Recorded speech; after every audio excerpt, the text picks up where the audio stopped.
ሰላም ጤና ይስጥልኝ የማለዳ ግሎባል ቤተሰቦች ከሀገር ውስጥና ባህር ማዶ ያሰባሰብናቸውን ሰበር መረጃዎች ይዘን ቀርበናል። ዋና ዋናዎቹን ላሰማችሁ።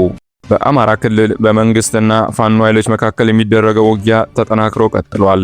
መንግስት በአማራ ክልል በፋኖ ኃይሎች የተያዙ ከተሞችን በወታደራዊ ዘመቻ አስለቅቆ ምርጫ ለማካሄድ እንዳቀደ ተሰምቷል። በቀጠለው የሁለቱ ኃይሎች ውጊያ በጎንደር ቀጠና የሰሜን ምዕራብ እዝ አቅራቢያ ከፍተኛ ጉዳት ያስከተለ ውጊያ ተደርጓል። ዝርዝሩን ታደምጡታላችሁ። ኒውክሌር ጣቢያዋ እንዳለበት የሚታመነው ዲሞና ላይ ጥቃት የተፈጸመባት እስራኤል የኢራንን የኒውክሌር ምርምር ማዕከል ከባድ የሆነ ጥቃት ፈጸመችበት። በጥቃቱ የኒውክሌር ማምረቻ ማበልጸጊያ የቴክኖሎጂ ማዕከላትን ጨምሮ የኒውክሌር ሳይንቲስቶች ስለመገደላቸው የሚገልጹ መረጃዎች ወጥተዋል። እስራኤል አየር ኃይል የተመታው ማሌክ አሻር ተብሎ የሚጠራው ዩኒቨርሲቲ የኒውክሌር የባላስቲክ ሚሳኤልና የተለያዩ የቴክኖሎጂ የጦር መሳሪያ ምርምር ማዕከል ከፍተኛ ጉዳት አስተናግዷል ተብሏል። ዝርዝሩን ወደ እናንተ ይደርሳል። ማለዳ ግሎባል ቤተሰቦች እኛን ጨምሮ ያሰባሰብናቸውን በርከት ያሉ መረጃዎች ይዘን ቀርበናል። ቪዲዮዎች ሲጫኑ እንዲደርሳችሁ ሰብስክራይብ አድርጋችሁ የደወል ምልክቷን መጫን እንዳትረሱ። ሰናይ ቆይታ።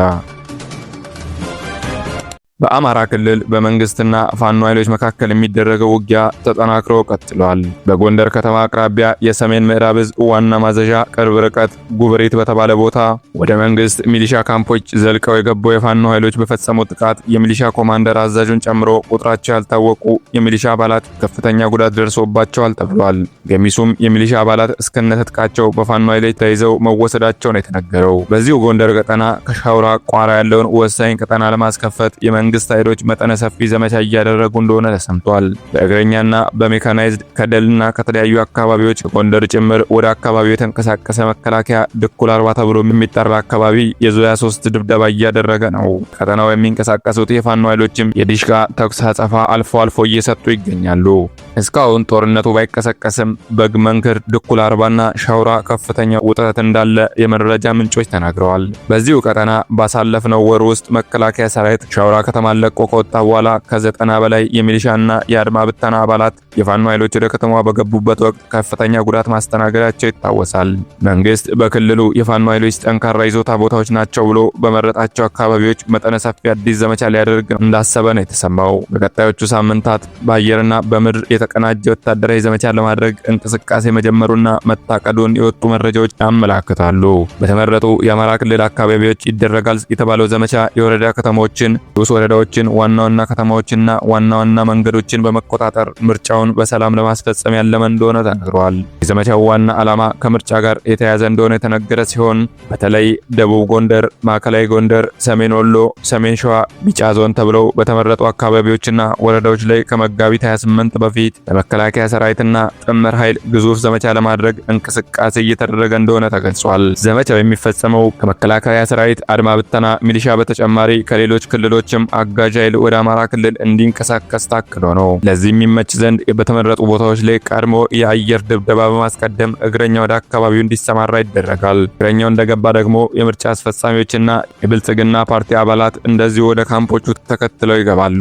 በዚህ መልክ ምርጫውን ለማስፈጸም እቅድ መያዙን ምንጮች ገልጸዋል። ከመጋቢት 28 በፊት ለሚደረገው ዘመቻ ከደቡብ ኢትዮጵያና ከምስራቅ ኢትዮጵያ የተለያዩ አካባቢዎች ወደ ሸዋ ተጨማሪ ኮማንዶና እግረኛ እንዲሁም ደቡብ ወሎና ከኮምቦልቻ አካባቢ ወደ ሰሜን ሸዋ ተጨማሪ ኃይል የሚንቀሳቀስ ይሆናል ተብሏል። ደቡብ ጎንደር ከባህር ዳር ከሰሜን ወሎና አካባቢው ተጨማሪ እግረኛ ጉዞ ላይ እንዳለ ተሰምቷል። በተያያዘ መረጃ ደቡብ ጎንደር፣ ማዕከላዊ ጎንደርና ሰሜን ወሎ አካባቢዎች ባሉ የነዳጅ ማደያዎች ላይ ሰራዊቱ ጥብቅ ጥበቃ እንዲያደርግ እንዲሁ ትዕዛዝ መሰጠቱን የሚገልጹ መረጃዎች ወጥተዋል። ጎንደርና ሰሜን ወሎ አካባቢዎች ላይ ነዳጅ ወደ ፋኖ እንዳይገባ በሚል በነዳጅ ማደያዎች ላይ የጸጥታ ኃይል ስምሪት መደረጉና እንደ ምክንያት የተጠቀሰው ደግሞ የፋኖ ኃይል ነዳጅ በእጁ ከገባ ወደፊት ለሚያደርገው ዘመቻ ቀላል ያደርግለታል በሚል ነው። እስራኤል የኢራንን የኒውክሌር ምርምር ማዕከል ላይ ከባድ ድብደባ ፈጸመች። በጥቃቱ የኒውክሌር ማምረቻ ማበልጸጊያ የቴክኖሎጂ ማዕከላትን ጨምሮ የኒውክሌር ሳይንቲስቶች ስለመገደላቸው የሚገልጹ መረጃዎች ወጥተዋል። በእስራኤል አየር ኃይል የተመታው ማሌክ አሻር ተብሎ የሚጠራው ዩኒቨርሲቲ የኒውክሌር የባላስቲክ ሚሳኤል የተለያዩ የቴክኖሎጂ የጦር መሳሪያ ምርምር ማዕከል ነው። በደቡብ ኢራን የሚገኝ ትልቅ የኢራን አየር ኃይል በእስራኤልና በአሜሪካ ጣምራ ሌሊቱን ከባድ የሚሳኤልና የአየር ድብደባም ተፈጽሞበታል። በምላሹ የኢራን አብዮታዊ ዘብ ደግሞ ኩዌትና ዩናይትድ አረብ ኤምሬት የሚገኙ የአሜሪካ የጦር ሰፈሮችን ሌሊቱን መደብደቡን አስታውቋል። የእስራኤልና የአሜሪካ አየር ኃይል በምላሹ ሻሂድ አህመድ ሮሻም ተብሎ የሚጠራ ሚሳኤል ማምረቻን ደብድበውታል። የምድር ውስጥ ለውስጥ የተቋቋመው የሻሂድ አህመድ ሮሻን የኒውክሌር ማዕከል የደረሰበት ጥቃት እስካሁን አልታወቀም። የኒውክሌር ጨረሮችም አላፈተለኩም ነው የተባለው። በተጨማሪም ባሲጅ ተብሎ የሚጠራውን የኢራን ግዙፍ የጦር ሰፈር እስራኤል ድብደባ ፈጽሜበታለሁ ብላለች። ኢየሩሳሌም አራም ሻሂድ 4 ተብሎ በሚጠራ ሚሳኤል እንዲሁ ትላንትና መደብደቧን የወጡ መረጃዎች ያሳያሉ። የመካከለኛው ምስራቅ ጦርነት ወደ አደገኛ ምዕራፍ እየተሸጋገረ ነው። እስካሁን በመከላከል የቆዩት የሰላጤው ሀገራት ወታደራዊ ምላሽ ለመስጠት እያስጠነቀቁ ነው።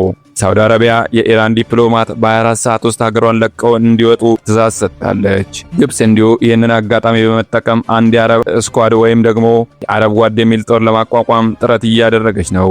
በመካከለኛው ምስራቅ ጉብኝት ላይ የሚገኙት የግብፁ ፕሬዝዳንት የኢራንን ወታደራዊ ዘመቻ ብቻ ለመመከት በቀጠናው የሚገኙ የገልፍና የአረብ ሀገራት በጋራ እንዲቆሙ ጥሪ አቅርበዋል። ትላንት አረብ ኤምሬት ነበሩ።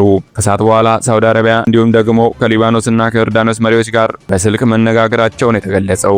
አሜሪካ ኢራን የባህር ሰላጤው የሆርሙዝ ሰርጥን የማትከፍት ከሆነ በ48 ሰዓታት ውስጥ ሌላ እርምጃ ወስዳለው ብላ ላስቀመጠችው ቀነ ገደብ ኢራን ምላሽ ሰጥታለች። በሆርሙዝ ሰርጥና እንዲሁም በኃይል ማመንጫዎቿ ላይ ጉዳት የሚደርስ ከሆነ ቀይ ባህር ቀጠናንም እንደዚሁ አጠቃለው እያለች ነው።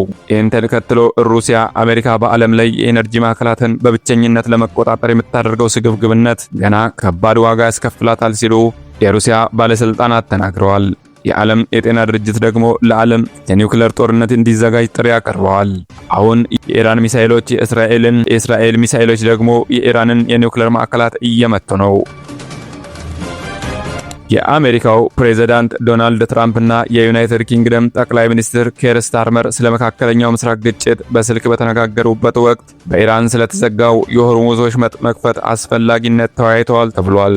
ከ4 ሳምንት በፊት ጦርነት የተከፈተባት ኢራን በርካታ መርከቦችን ከሚያስተናግዱ የዓለም የባህር መተላለፊያዎች አንዱ የሆነውን ሆርሙዝ ወሽመጥን ዘግታለች። ይህንን ተከትሎ በአካባቢው ይደረግ የነበረው የመርከብ ጉዞ 95 በመቶ ቀንሷል። ሁለቱ መሪዎች እሁድ ምሽት ባደረጉት የስልክ ንግግር በመካከለኛው ምስራቅ ስላለው ሁኔታ መወያየታቸውን ዩናይትድ ኪንግደም ጠቅላይ ሚኒስትር ጽሕፈት ቤት ቃል አቀባይ ገልጸዋል። በተለይም ለዓለም የመርከብ ጉዞን ለማስጀመር የሆርሙዝ ወሽመጥ መከፈት አስፈላጊነት እንደተነጋገሩ አስረድተዋል። ስታርመር እና ትራምፕ በቅርቡ በድጋሚ ለመነጋገር እንደተስማሙም ተገልጿል። ትራምፕ ወሽመጡን ለማስከፈት ለኢራን 48 ሰዓት ሰጥቻለሁ ያሉት ትላንት ነበር። ኢራን ወሽመጡን ካልከፈተች እርምጃ እንደሚወስዱ መዛታቸውን ተከትሎ ኢራኑ ፕሬዝዳንት መሱድ ፔዜሽኪያን ዛቻና ሽብር የሚያጠናክሩት አንድነታችንን ብቻ ነው ብለዋል። ፕሬዝዳንት ትራምፕ በኢራን የተዘጋው ወሳኙ የባህር መተላለፊያ እንዲከፈት የሰጡት ማስጠንቀቂያ ከ24 ሰዓት ያነሰ ጊዜ ቢቀረውም በቴህራን በኩል መለሳለስ አልታየም። የኢራን ፓርላማ አፈ ጉባኤ መሐመድ ባገር ጋሊባፍ ሀገሪቱ የኃይል ማመንጫዎች ጥቃት የሚፈጸምባቸው ከሆነ ቀጠና የሚገኙ ወሳኝ መሰረተ ልማቶች፣ የኢነርጂና የነዳጅ ዘይት ተቋማት እንደ ህጋዊ ኢላማዎች ይቆጠራሉ ብለዋል። የኢራኑ ፕሬዝዳንት ፔዜሽኪያንም በኤክስ ገጻቸው ባሰፈሩት ጽሑፍ የሆርሙዝ ወሽመጥ መሬታችንን ከሚደፍሩት በስተቀር ለሁሉም ክፍት ነው ብለዋል። የአሜሪካን ዛቻ ኢራንን ከካርታው ላይ ማጥፋት ቅዠት ነው ሲሉ የጠሩት ፕሬዝዳንት ይህ ማስፈራሪያ ታሪክ ሰሪ ከሆነው የህዝብ ፍቃድ ተቃራኒ የሆነ ተስፋ መቁረጥን ያሳያል ብለዋል። ፔዜሽኪያን አክለውም የማይረቡ ዛቻዎች ጦር ሜዳ ላይ በጽናት እንመክታለን በማለት ጽፈዋል። የማለዳ ግሎባል ቤተሰቦች መረጃዎቻችን ይህን ይመስሉ ነበረ። ቀጣይ ቪዲዮዎች ሲጫኑ እንዲደርሳችሁ ቻናላችንን ሰብስክራይብ ማድረግ እንዳይዘነጉ። ቸርን ሰንብት።